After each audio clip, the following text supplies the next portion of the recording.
What if everything you knew about getting stronger on the bike was all about to be flipped on its head? Picture two cyclists, one grinding up a hill in a monster gear around 50 RPM, while the other sweats it out under a loaded barbell doing heavy squats. Each of these two people believe that their method will unleash more power on the road, but which one is actually correct? In this video we'll dive into the data and have a showdown between strength training on the bike versus traditional strength training.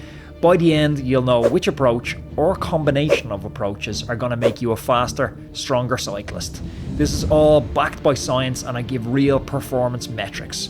So let's get started by why this debate actually matters, especially if you're a serious rider who's balancing training with everyday life. In the past, pro riders often shunned heavy weightlifting, feeling it'd add bulk or it'd detract from their time on the bike. Instead, they'd do high torque rides, grinding it out at a low cadence, big gear stuff, hoping to build strength on the bike. On the other hand, some coaches and racers swear by the weight room, claiming squats and deadlifts give an extra edge in sprint finishes and climbs. For 35 to 65-year-old cyclists with packed schedules, the question is crucial. Which should you invest your precious hours into the gym, or can you get the same benefits by doing focused low cadence intervals on your bike during training? Well, recent studies have finally put this to the test, and the goal is to see which method delivers the best results in key areas: sprint power, endurance performance, and neuromuscular strength. That's how much force your legs can produce and how your muscles and tendons adapt. We'll explore each of these in turn, drawing on the latest research, including a brand new trial that directly compared on the bike and off the bike strength training programs. And the results might surprise you. I know they took me back. First, let's look at explosive power. Can gym training make you sprint faster?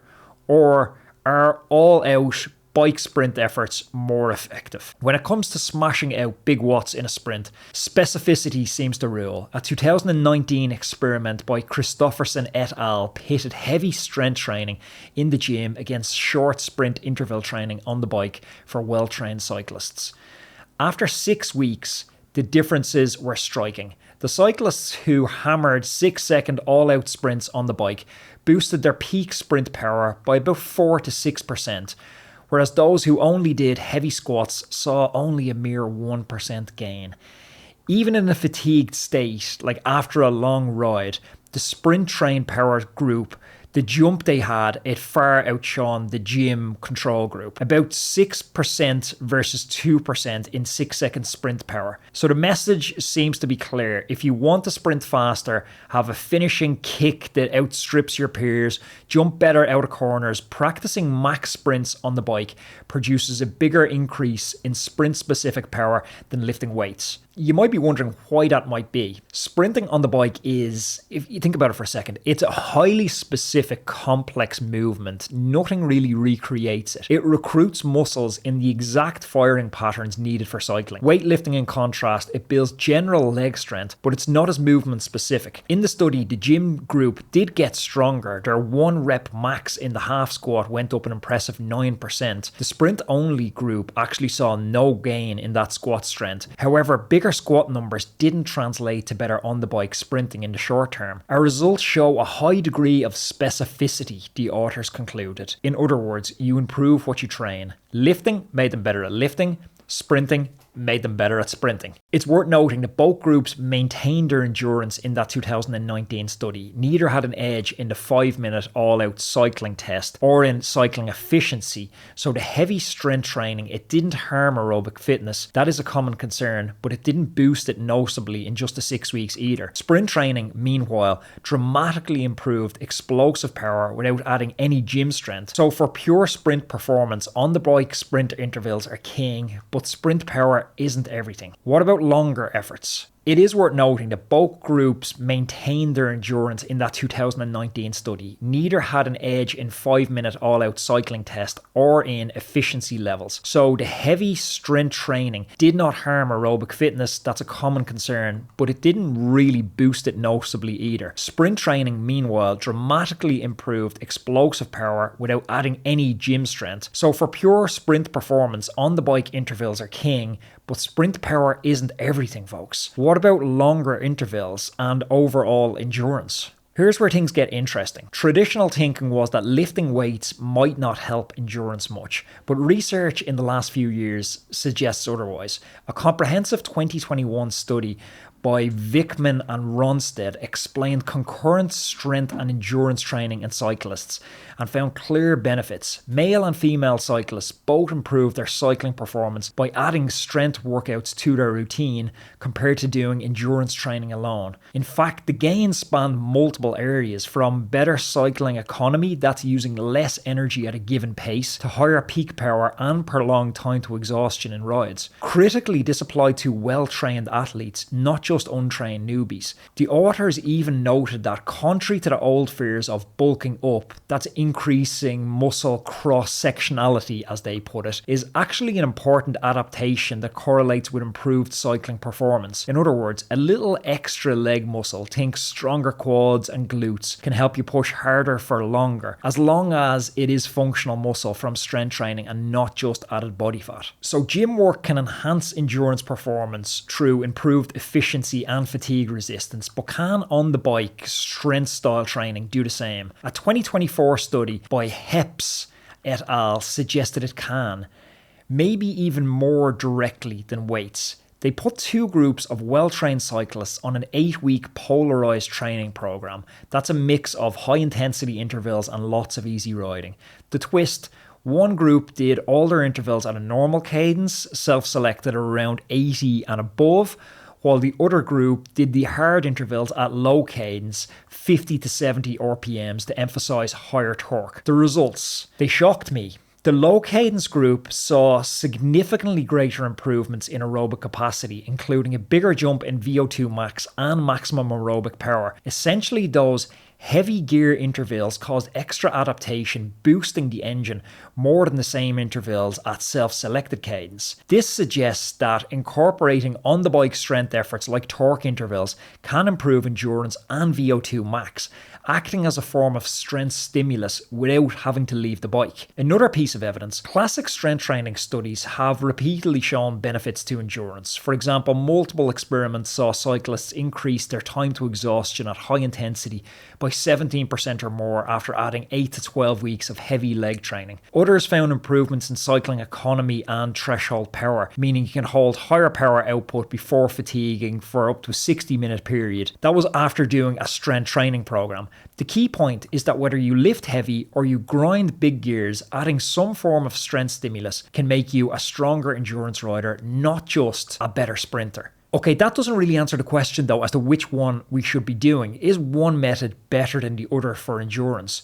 So far, the research shows that both can work. Weight training improves muscle fibers and neural recruitment, while on-the-bike low-cadence work can transform some fast-twitch muscle fibers to behave more like endurance muscles and boost aerobic metrics. Notably, the 2024 study that we mentioned earlier, the one that directly compared the on-the-bike versus off-the-bike strength training protocols, found that both approaches improved maximum aerobic power at ventilatory threshold by similar amounts. That's a fancy way to say that both groups got better at sustained power output. Neither group in that trial saw a big change in VO2 max itself, as the endurance capacity stayed about the same across the 10 weeks, but their ability to push power at threshold improved, and it improved equally whether they were squatting or doing the on-the-bike efforts. So, for building your aerobic base and threshold, adding strength work on or off the bike, it's beneficial. The advantage of the on-the-bike approach is that it doubles as cardio training, conditioning you for your event in other ways.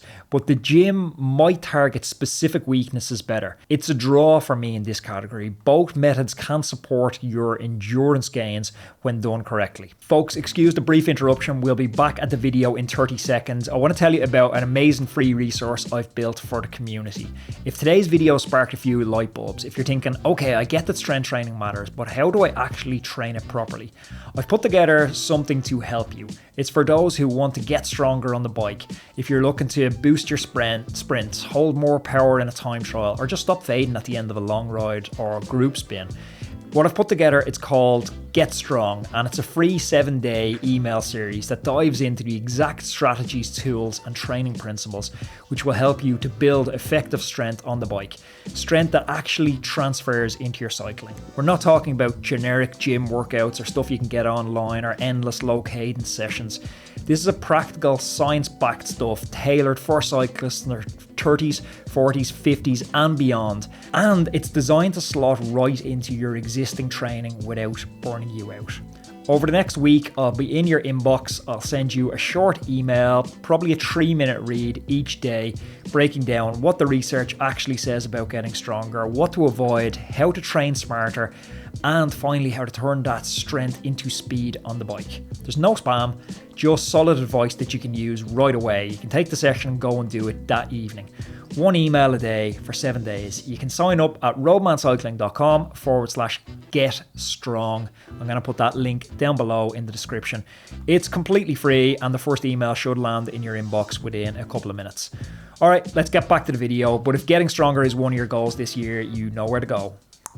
Now let's talk about raw strengths, not just about how fast you can sprint or how long you can ride, but how much force your muscles can produce and how they can adapt structurally. This is where we see some differences in how the adaptations play out between pumping iron in the gym or pushing the pedals a little bit harder. Traditional weightlifting is fantastic for building maximum force. When you lift heavy, like doing squats at 80% of your 1 rep max, you engage nearly all your available muscle fibers in those movements. This leads to increased neuromuscular coordination, your brain gets better at recruiting motor units, and often muscle hypertrophy, that's the fiber growth in specific muscles used. In cycling terms, heavy squats, leg presses, deadlifts primarily strengthen quads, glutes, hamstrings, calves, the prime movers for pedaling. So it's no surprise that studies show big increases in measures like 1 rep max squat and leg press after a strength program. For instance, one study showed that cyclists squat 1 rep max increased over 14% in 8 weeks of a leg training program, along with a 16.7% boost in squat explosive force. That's a huge gain in gym strength, literally making your legs like 1/7 stronger than before. And indeed, the 2019 Christofferson study saw the gym group get 9% stronger in the half squat, whereas the cyclists who skipped gym and only went for the low cadence torque work saw basically no improvement in maximum squat strength. But here's the kicker: being able to squat the weight of a house doesn't automatically mean you can push more force onto the pedals beyond a certain point. The 2024 on the bike versus off the bike trial gives a neat insight.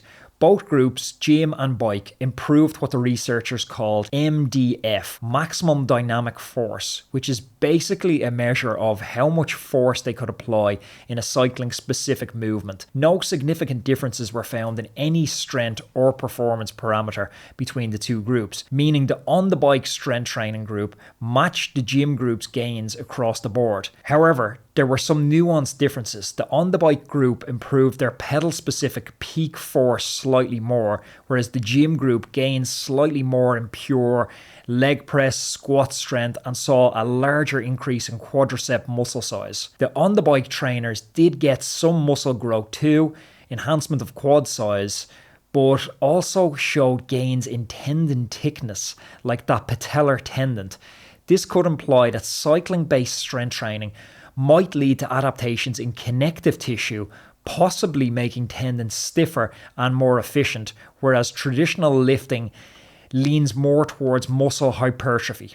Speaking of injury, the study did note an interesting trend. The gym group reported more injury-related symptoms over the 10-week block. This might be due to the higher joint loads and technique challenges of heavy squats and lifts, especially for those not well conditioned to them. The on-the-bike strength sessions, essentially the low cadence stuff, appears much safer in that regard. No weight room mishaps or tendinitis from poor lifting form if you're going to go with the on-the-bike varieties, but you do need to be cautious of the technique when you go into the gym. All participants in these studies did have 100% compliance and there was 0 dropouts, suggesting that both protocols were manageable, but the extra niggles in the weight group are worth noting if you're older and have a history of knee or back issues, or if you're just totally new to the gym, it might mean you need to plug in with a personal trainer to get that technique guidance. Even 1 or 2 sessions can set you on the right path, especially with movements like squat and deadlifting. To sum up the neuromuscular part, both on and off the bike methods can increase your leg strength and power output. Weight training gives you raw strength and muscle size, and on the bike torque work gives you cycling specific strength and might strengthen tendons and pedal force without as much bulk. In practical terms, this means an athlete could achieve the desired boost in pedal power either by hitting the gym or by doing high torque bike sessions, or look, a combination of the two. In fact, even elite track sprinters who traditionally lift crazy heavy weights, think Chris Hoy back in the day, have seen success with alternate methods. A 2020 study had world-class track sprinters swap some of their gym sessions for cycling specific isometric training, pushing against like an immovable resistance in a cycling position. After 6 weeks, their peak power output on the bike increased by 3 to 4%. That might sound small, but that's a meaningful gain at elite level. This shows highly focused, specific resistant efforts on the bike can induce improvements comparable to traditional resistance exercise, even for the most powerful cyclists on the planet. After reviewing all of this evidence, you're probably wondering, so what should I do in my training? That's the question you came to get an answer to. The answer may be a blend of both worlds tailored to your needs. Here's a few practical takeaways to consider before you decide. Don't skip strength work altogether. That's the worst option, is to do neither, just sticking to your usual rides with no strength stimulus. Research consistently shows that adding some form of strength training yields benefits in sprint power, climbing, endurance that you won't get otherwise. The control group in the 2024 study who did no strength work at all saw no improvements in strength or muscle. In fact, they slightly declined in some performance measures. So plan at least 1 or 2 strength sessions a week dedicated to working on this, either on the bike or off the bike. If you do decide to go for the gym, focus on big compound movements that mimic cycling muscles. Squats, leg presses, lunges, step-ups, deadlifts. Keep the reps moderate to low, 4 to 10 reps with heavy resistance to develop maximum strength. Allow plenty of recovery, 2 to 3 minutes between sets, and at least 48 hours between strength sessions so you don't carry excessive fatigue into key rides. Remember, the max strength gains translate to better fatigue resistance and efficiency on the bike, especially if you're doing long rides or long races. And you don't have to worry too much about getting this idea of too bulk. The science says that a little bit of hypertrophy in your quads is actually beneficial for performance. Just monitor any soreness or joint pain. Masters athletes might need a little bit longer to ramp up to the heavy loads to avoid injury. Quality over quantity. Nail the form, and a couple of heavy sets can do a lot more good than endless light reps. For the group of you who are considering staying on the bike, make strength sessions truly resistance based. Simply riding a low-ish cadence in zone 2 won't cut it. The force has to be high.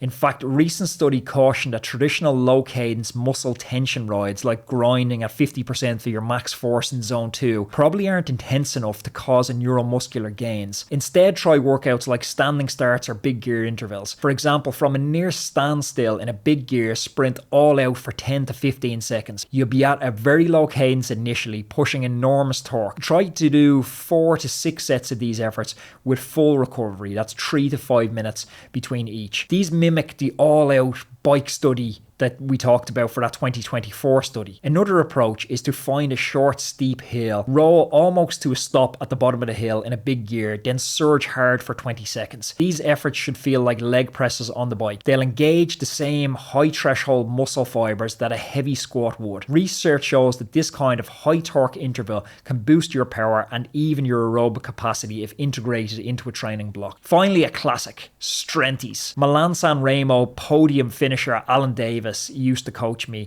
and he swore by one session. He used to call it, as only the Aussies can, strengthies, mate. 7 to 15 minute efforts in zone 3, working up to a 15-minute effort. So it's graded adaptation in that sense. You're not going to start out at the 15-minute efforts. You're performing these at a 40 to 50 RPM on a slight incline, starting at 2 sets and graduating to 3 sets. Just be sure to maintain good form, stabilize your core, avoid knee strain by not rocking excessively, and don't do them on back-to-back days. The gym and the bike aren't mutually exclusive. Many top coaches periodize these elements. For instance, doing a block of heavy gym training in the off season to build base strength and then shifting to more on the bike work as the season nears. Alternatively, you can maintain one gym day a week during the season. The combination of general strength and specific power can cover all your bases. Gym for overall muscle and force, and on the bike for converting that force into cycling specific power. Just be mindful of total load. If you start to feel excessive fatigue or your on the bike performance dips, adjust the volume. Masters athletes often benefit from longer recover periods. Everyone is different. Some 50-year-old Masters riders find that gym sessions give them a newfound climbing power. They have amazing snap in their sprint that they never had before, while others report that they feel too stiff or too tired from lifting heavy. It just seems to wear them down, almost on a cellular level. Conversely, some riders love big gear hill efforts, while others might aggravate an old knee injury doing low cadence work. Pay attention to how you respond. The good news is the data shows you can succeed either way. So if one approach isn't to your liking, if it's not tolerable, try the other approach. The ultimate goal is to improve your cycling performance, not just hitting numbers in the gym. Use tools like your Powermeter, even Strava segments if you don't have a Powermeter, to time your efforts on climbs to gauge whether your chosen strength training activity is yielding the on the bike results you want. Ultimately, we want to go faster. Training isn't about training for training's sake, it's about training to go faster. So do it and track it and adapt. In the end, the bike versus gym strength training question, it doesn't have to be an either or absolutist proposition. It's about finding the most effective and sustainable way to get stronger for cycling. Imagine yourself next season lining up at a race or a fast group ride. You've put in the base miles, you've done the intervals, but this time you also invested in building strength. Maybe you spent months doing heavy squats and deadlifts, or maybe you crushed those hill sprints and strengthies on the trainer or the local hill. Come race day, you feel different. When you jump out of the saddle, you sprint, you're firing on all cylinders. When you grind up that steep hill, you seem to have an extra gear, figuratively speaking. You can push a higher torque without blowing up. The lads who you race against week in, week out, your rivals who skip the strength training workout, are wondering how you suddenly got so strong on the bike. The data backs it up. You are stronger, and it's translating into speed. Whether you choose the gym or the on the bike strength work, you've tapped into a new potential. The takeaway: you don't necessarily need to spend hours in the gym to become a stronger cyclist, but you do need to stress your muscles in ways beyond just logging miles. That could be with a barbell, or it could be with big gears on the road. Science has shown both roads lead to Rome, if Rome is faster times and podium finishes. The best approach might just be the one that excites you the most and keeps you the most engaged. So experiment, track your progress, and find your personal winning formula. Thank you for watching this video, and if you found this analysis helpful, please give it a thumbs up. Let us know in the comments what you would like to see next. Please share it with your cycling friends into your club WhatsApp group if they're debating whether to skip leg day. And remember that training smart beats simply training hard all the time. Now go out there, apply some of these lessons, and turn your strength into speed on the road. Keep the rubber side down, folks. There's another video up here which I think you should check out on the topic of strength training too. And until next time, I'll see you then.